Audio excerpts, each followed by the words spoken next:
مدرسوں کے اندر 4 اصول ہیں اصول فقہ کے، ایک قرآن، ایک حدیث، اور ایک اجماع، اور چوتھا قیاس۔ یہ 4 اصول پڑھائے جاتے ہیں۔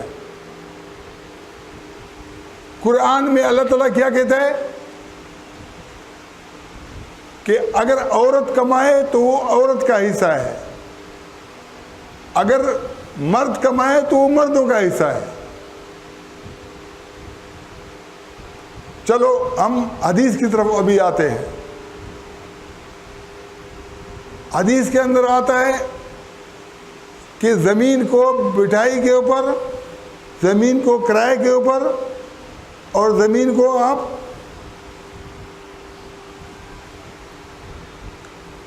اس پر نہیں دے سکتے ہو کہ بعض حصہ مالک لے، یا تو آپ مفت دو یا اپنے پاس رکھو۔ امام شافعی، امام مالک، امام ابو حنیفہ رحمۃ اللہ علیہ کا اس پر اتفاق ہے کہ زمین کو بٹائی پر دینا یہ سود ہے، یہ ناجائز ہے، یہ حرام ہے۔ آج پاکستان کے اندر آپ سبسڈی دیتے ہیں، بھائی کے الیکٹرک کو آپ نے سبسڈی دے دی اربوں روپے کی، وابڈا کو آپ نے سبسڈی دے دی اربوں روپے کی۔ یہ تو وہ ہیں جو عوام کا خون چوس رہے ہیں۔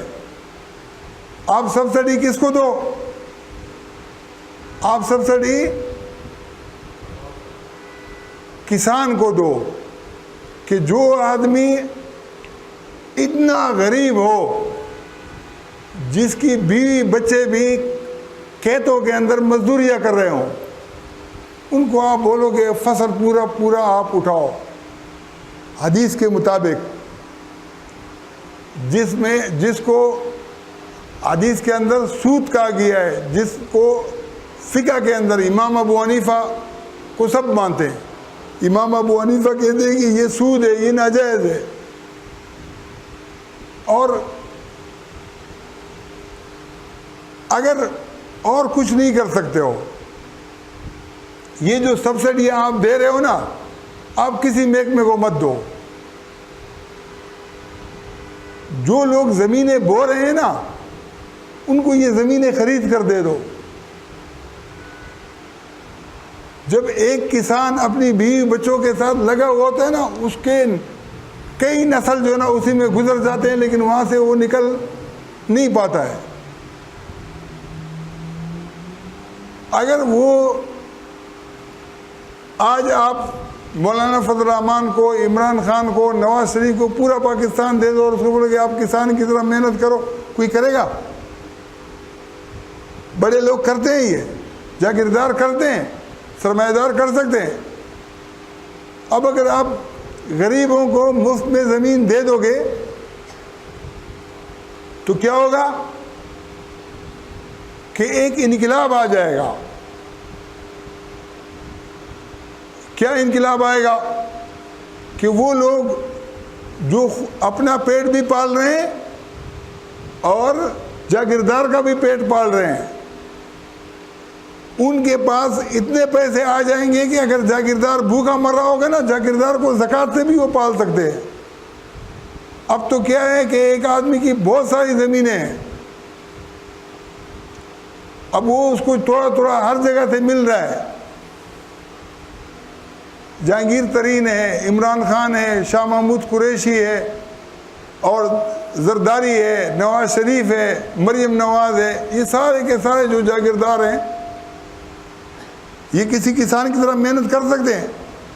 یہ اپنی زمینوں کو کیا کریں؟ جو بو رہے ہیں ان کو کہیں کہ بھئی اس دفعہ آپ کی فصل بلکہ ہمیشہ کے لیے پوری ہے۔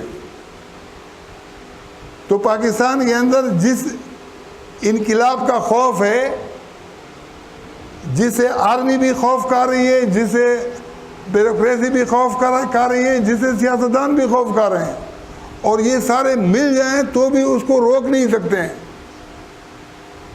کیونکہ آپ نے آج روک لو گے لیکن کل آنے والے کل پھر یہی معاملہ ہوگا۔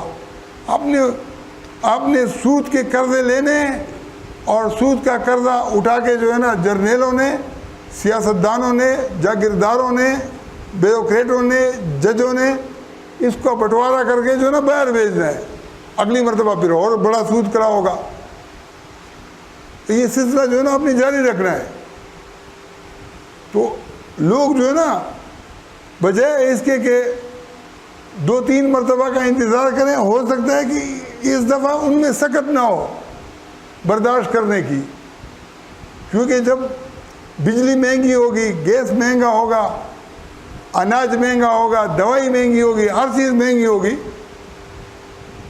تو نتیجے کے اندر یہ عوام باہر نکلیں گے. جب عوام باہر نکلیں گے تو حکومتیں ان کو کنٹرول نہیں کر سکتی ہیں.